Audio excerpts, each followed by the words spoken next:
Hi అండి, అందరికీ ఏం చేస్తున్నారు? మీ పనిలో ఫుల్ బిజీగా ఉన్నారా? ఒక్కసారి మన షార్ట్ న్యూస్ వెళ్ళిపోండి. మీకు ఒకవేళ నచ్చితే సబ్స్క్రైబ్ కూడా చేసేసుకోండి. అలాగే లైక్ చేయండి. మీరు లైక్ చేశారనుకో ఇంకొంతమందికి షేర్ చేస్తుందండి యూట్యూబ్, అంతే. కానీ మీకైతే అమౌంట్ ఏమీ కట్ అవ్వదు, ఏమీ జరగదు. ఓకేనా అండి? ఇక్కడ చూసారా అండి, ఈ వర్క్ అంతా పక్కన పెట్టేద్దాము. ఇక్కడ నేను వచ్చేసరికి వాటర్ ఫిల్లింగ్ వర్క్ అయితే చేస్తున్నానండి.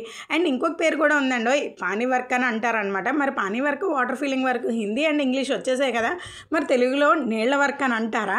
ఏమోనండి, నాకైతే తెలీదు. నేను అలా అనుకుంటున్నాను. బట్ దీన్ని వచ్చేసరికి పానీ వర్క్ లేదంటే వాటర్ ఫిల్లింగ్ వర్క్ అని అంటారు అనమాట. ఎందుకంటే ఇది మూలలను కూడా కుట్టుకుంటూ రావాలన్నమాట. దట్టు ఏంటంటే ఇక్కడ నేను సెల్ఫ్ కలర్ అనేది యూజ్ చేస్తున్నానండి. ఎందుకంటే మనకి కస్టమర్ ఇచ్చిన డిజైన్లో సెల్ఫ్ కలరే ఉందన్నమాట. అందుకని చెప్పేసి ఆ రిఫరెన్స్ పిక్ ప్రకారం నేను ఈ వాటర్ ఫిల్లింగ్ వర్క్ అనేది చేసేస్తున్నాను. లాంగ్ వీడియో కావాలంటే కామెంట్ చేయండి, చాలా క్లియర్గా చెప్పేస్తాను. సరేనా? నచ్చితే సబ్స్క్రైబ్ చేసుకోవడం మర్చిపోకండి, లైక్ చేయండి.